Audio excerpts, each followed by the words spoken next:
Hi, this is Ronnie Mervis from Mervis Diamond Importers, and I'm back, and we're going to talk about clarity.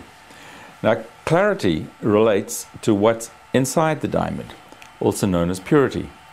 Diamonds are born in nature, and nothing in nature is perfect. Everything has a natural grain, just like skin. Look at my beautiful skin. There's an odd mark here or there. Wood has a grain, leather has a grain. Diamonds, too, have got growth marks inside them. Some people call them flaws. We don't. Nothing is a flaw. It's a mark of nature. It's an imperfection. It's what we call an inclusion. Everything in nature has something. Every diamond, even the most perfect diamond, has a minor inclusion as well. So we have a standard by which we judge it. We blow it up 10 times, or we magnify it. Blow up, you'll think I'm going to put some dynamite in it. No, that's what we do in the mines to dislodge the big rocks. Here we magnify it 10 times, and the criterion is whether a trained eye, knowing what he or she is looking for, can see anything in the diamond. If there is nothing at all to be seen inside under 10 power, we call the diamond internally flawless, abbreviated as IF. Here is a little chart, and on the chart on the extreme left, on the clarity grading scale, we have IF standing for internally flawless. Coming down the scale a tad, if there are the tiniest little dots or marks or inclusions, extremely difficult to pick up under magnification, impossible to see with your naked eye, we will call the stone VVS1, standing for very, very slightly included category 1, VVS for short. If it's a tad lower than that, it'll be called VVS2. Your best stones are the ones which have the least clarity, the least imperfections or inclusions as possible. So after internally flawless, which is of course the most expensive, we have VVS1 and VVS2, again standing for very, very slight, category 1 and category 2. If we go down a little bit, we come to VS. It just dropped one V, so it means we dropped one very. Instead of it being very, very small, we now call it very small. Very small 1, very small 2. There it is. At this point, the inclusions are a little larger, a little easier to find under magnifications, but still beyond the eyesight of the best eye you can get. Going down from there, we get stones with small inclusions. We call them SI1, SI2, SI3.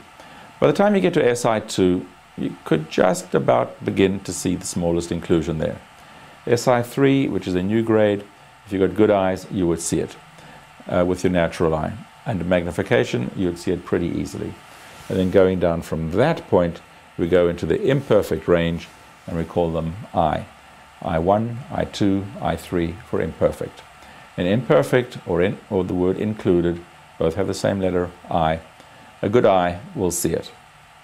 In picking your clarity, realize that most times you can't see it anyhow. So whether it's there or not is really only something which will be picked up by magnification. And seeing most people don't walk around with a magnifier in their pocket or have one glued to their head, it doesn't really make all that much difference.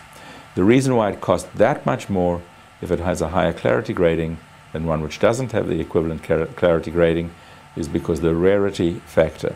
Diamonds occur much more frequently with minor inclusions in them than they occur without them, so it's a rarity issue.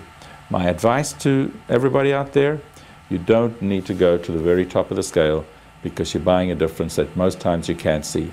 If you go into the middle of the scale, the diamonds are more plentifully available, they're priced more easily affordable, and you can't see the difference anyhow. So slap bang in the middle is just fine. If you're looking to save a little bit of money, and that's not a bad idea these days, it's okay to drop down in the scale because nobody's going to see it anyhow. You will receive a certificate which will say what it is, but that shouldn't bother you too much.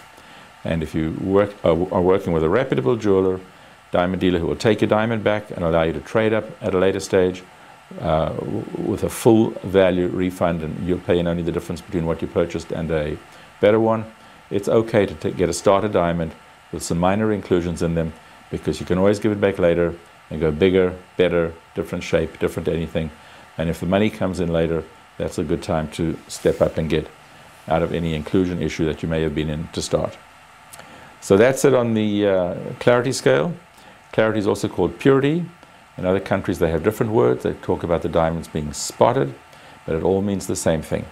So we're going to end this clip at this point. I'm Ronnie Mervis from Mervis Diamond Importers, saying goodbye for now, but don't go away, because we've got a lot of important stuff to talk about.